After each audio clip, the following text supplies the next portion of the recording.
สบายดีวันนี้บอลลากลับมาแปลงรถจบมาพีเอ็ม1,000 ชั่วโมงนี่ก็ทำการเปลี่ยนน้ำมันเครื่องเรียบร้อยแล้วลองรถให้ลูกค้าอยู่กำลังทำการลองรถ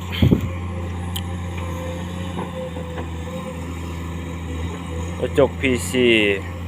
210คิด10 MO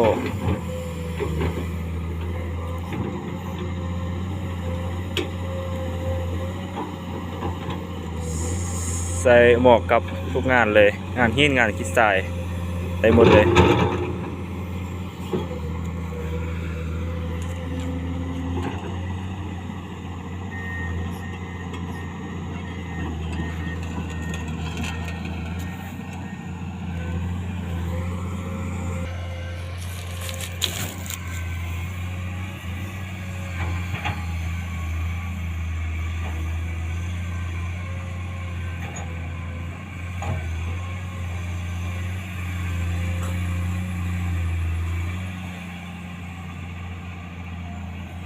อะ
แบ็คโค